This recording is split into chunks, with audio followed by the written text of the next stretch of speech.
어깨가 아파서 병원에 갔고 여러 가지 치료를 했습니다. 돈도 많이 썼습니다. 그래도 낫지를 않습니다. 그럼 여러분들은 내가 아주 심각하구나 라고 생각할 수 있겠죠. 그런데 만약에 그게 아니라면 혹시 이런 생각을 해보신 적은 있나요? 오늘 이 영상을 보시면 아닐 수도 있구나 라는 판단이 설 수 있습니다. 이분 처음 상태 좀 보시죠. 팔 한번 올려보실게요.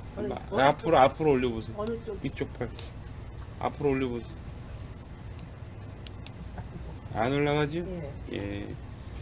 옆으로 한번 벌려보실게요. 이게 겨드랑이 대고 이렇게 벌려보세요. 이렇게. 일단 무슨 치료를 했는지 치료 과정 설명은 뒤에서 하고요. 치료 후 상태를 먼저 좀 보시도록 하겠습니다. 자, 올려보세요. 됐지? ERT 해드려. 네. 아이고야. 자, 이제 설명을 한번 해보겠습니다. 이 환자는 회전근개 파열이 있는 상태에서 급성으로 석회화 권염이 온 분이에요. 어르신이시고요. 이런 경우에는 염증이 아주 심하게 동반되기 때문에 굉장히 많이 아픕니다. 이제 아주 심각하신 분은 소파에 앉아서 잠을 자야 될 정도로 굉장히 많이 아프고 혹은 밤새도록 잠을 못 자는 경우도 참 많으세요. 물론 당연히 이분처럼 팔을 못 움직이겠죠. 자, 이분도 지금 보시면 팔을 지금 올리려고 애를 쓰는데요. 팔이 올라가질 않습니다. 하지만 치료 후에 팔을 움직일 수 있게 되었어요. 이것도 한번 보실까요? 아까는 팔을 1도 못 올리셨죠. 그런데 지금 보시면 움직일 수가 있게 되잖아요. 자, 이거는 어떤 원리에 의해서 이런 말도 안 되는 일이 일어나는 걸까요? 바로 그게 전기신경치료라는 겁니다. 전기신경치료는 예민해진 신경을 억제하고 그 상태를 유지시켜 줌으로써 통증을 상당히 빠른 속도로 줄여주는 그런 원리를 갖고 있습니다. 바로 이 원리를 이용하여 석회화로 인해 아픈 어깨 통증을 아주 강하게 억제시켜 줄 수 있는 겁니다. 그 두 번째가 뭐냐면 그렇게 억제가 된 상태에서 어깨를 환자 스스로 움직일 수 있도록 만들어 드리는 거죠. 그러니까 어깨의 경우에는 특히 더한데 스스로 움직일 수 있으면 있을수록 통증이 아주 많이 줄고요. 금방 좋아져요. 그러니까 삶의 질이 아주 높아지게 되겠죠. 이런 원리로 통증을 줄여주고 움직일 수 있게 되면 전체적으로 회복 기간도 굉장히 빨라지고요. 아주 빠르게 회복이 시작이 되게 됩니다. 모든 여러분들이 아시는 전문의의 치료 접근 아주 중요한 부분이죠. 근데 수술까지도 결정하는 그 영역, 그게 바로 전문의의 영역인데요.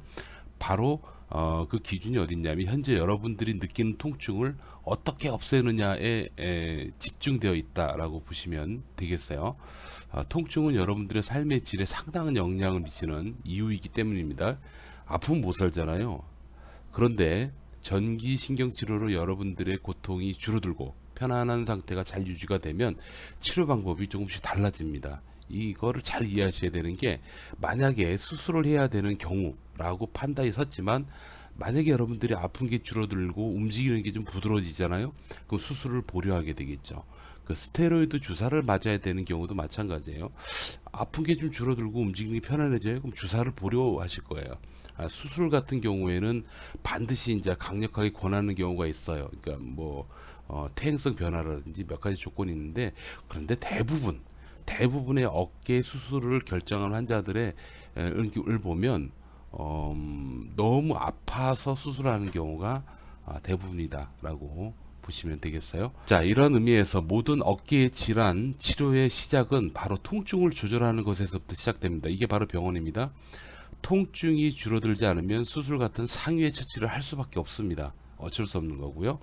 그래서 통증 조절은 어깨 질환이 시작되는 여러분들에게 가장 중요한 초기 대응, 첫 치료가 되는 겁니다. 이 초기에 통증 조절을 잘하는 초기 대응을 잘하는 첫 치료를 하잖아요. 그럼 오래 고생할 필요가 없어요. 통증 조절이 잘 되면 수술까지는 할 필요가 없습니다. 통증 조절이 잘 되면 치료 기간도 아주 짧아집니다. 통증 조절이 잘 되면 삶의 질은 당연히 높아지겠죠. 통증 조절이 잘 되면 전문의가 여러분들을 위해서 실시할 수 있는 처치가 아주 많아져요. 이게는 이건 직접 경험을 해보시면 아실 거고요. 그리고 아주 안전하게 아마 끌고 나가시게 되는 거죠. 그런 의미에서 전기신경치료는 여러분들의 통증을 효과적으로 조절해주고 지속시킬 수 있는 아주 좋은 치료법 중에 하나입니다. 안 믿기시죠? 믿기 어렵겠지만 이런 건 사실 정말 사실입니다. 왜냐하면 요즘 말로만 치료하는 그런 데도 좀 있고요. 혹은 그 근거가 없는 대체의학적인 방법을 마치 좋은 치료인 양 SNS에서 많이 떠돌고 있어요. 그렇게 취급받고 싶지는 않았어요, 제가. 그래서 제가 페이스북하고 유튜브 상에서 치료 전 과정을 생방송을 하고 있습니다. 벌써 한 2년 정도 됐네요. 그 어떤 편집도 없이 생생하게 치료 전 과정을 보여줄 수 있는 학회가 바로 제가 속해 있는 전기신경치료 학회고요. 이 학회에 속해 있는 다른 선생님들이 바로 여러분들이 지금 보고 계시는 이 전기신경치료의 전문가들입니다. 자, 결론 내리겠습니다. 오래 고생하지 마십시오. 여러분들이 생각하는 것보다 쉽게 여러분들의 어깨가 좋아질 가능성이 있습니다. 그 대상이 또 바로 여러분들일 수도 있어요. 여러분 건강하십시오. 감사합니다. 자, 지금부터 전국의 전기신경치료학회 병원을 찾는 방법을 빠른 시간 내로 제가 설명을 드려보겠습니다. 지금 보시는 이 영상이 유튜브 상에서 여러분들이 보고 계신 제가 올린 영상들이에요. 그 컴퓨터에서만 볼 수 있으니까 참고하시고요. 한번 시작을 해보도록 할게요. 자, 보시면 노란색 이 선을 잘 보시면 요 화면 하단에 보시면 동그란 이미지하고 저희 게시자 이름 전기신경치료학회가 있는데 여기 클릭하십시오. 그럼 저희 전기신경치료학회 그 유튜브상 홈페이지가 나오는데 상단 이미지 오른쪽 하단에 보면 전기신경치료학회라고 조그맣게 써 있어요. 클릭 들어가면 저희 카페가 나옵니다. 여기 저희 학회 선생님들이 다 모여 계신데 이 중에 왼쪽에 보면 게시판 중에서 쭉 올라가다 보면 여기 우리 카페 지도라고 있죠. 우리 카페 지도를 클릭하십시오. 클릭하시면 이렇게 전국에 저희 선생님들 중에서 어느 정도 경험치가 쌓이신 선생님들이 병원을 등록해 놨어요. 그래서 이 부분에서 여러분들이 확인을 하시면 되겠습니다. 여러분 건강하십시오.